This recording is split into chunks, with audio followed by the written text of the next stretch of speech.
عادل حسین صاحب نے ایک سوال پوچھا، لکھتے ہیں مفتی صاحب کیا فرماتے ہیں علماء کرام اس مسئلے کے بارے میں کہ اگر سب کی نماز قضا ہے تو کیا سب جماعت سے قضا نماز پڑھ سکتے ہیں؟ جناب، اگر جماعت بھر کی نماز قضا ہو گئی تو افضل و مسنون یہی ہے کہ جماعت کے ساتھ قضا پڑھے، جیسا کہ مسلم شریف میں ہے۔ حضرت ابو ہریرہ رضی اللہ عنہ فرماتے ہیں کہ نبی اکرم صلی اللہ علیہ وسلم جب غزوہ خیبر سے لوٹے، رات بھر چلتے رہے۔ جب آپ کو نیند آنے لگی تو آخر رات میں آپ ایک مقام پہ ٹھہرے۔ حضرت بلال سے فرمایا کہ رات میں ہماری حفاظت کرو۔ حضرت بلال سے جس قدر ہو سکا نماز پڑھتے رہے اور نبی اکرم صلی اللہ علیہ وآلہ وسلم اور آپ کے صحابہ کرام سو گئے۔ پھر جب صبح قریب ہوئی، حضرت بلال نے مشرق کی طرف منہ کر کے اپنی سواری سے ٹیک لگائی۔ سواری سے ٹیک لگائے ان کی آنکھ لگ گئی۔ پھر نہ حضور انور صلی اللہ علیہ وسلم بیدار ہوئے اور نہ حضرت بلال، نہ کوئی اور صحابی، حتیٰ کہ انہیں دھوپ لگی۔ ان سب سے پہلے نبی دو عالم صلی اللہ علیہ وسلم بیدار ہوئے۔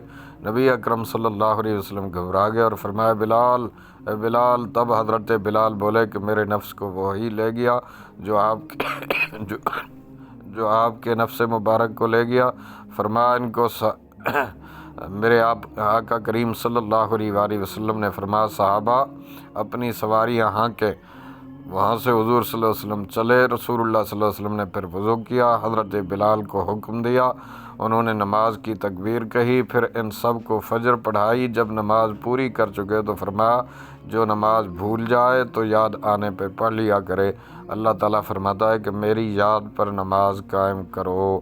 مسلم شریف اور فتاوی رضویہ میں ہے اگر کسی امر عام کی وجہ سے جماعت بھر کی نماز قضا ہو گئی تو جماعت سے پڑھیں، یہی افضل و مسنون ہے، اور مسجد میں بھی پڑھ سکتے ہیں۔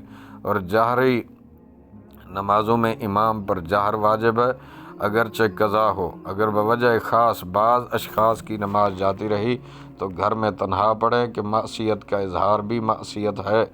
قضاءً حتی الامکان جلد ہو، تعیین وقت کچھ نہیں، ایک وقت میں سب وقتوں کی بھی پڑھ سکتا ہے۔ فتاوی رضویہ جلد 8 صفحہ نمبر 162۔ واللہ اعلم عز وجل ورسولہ اعلم صلی اللہ علیہ وآلہ وسلم۔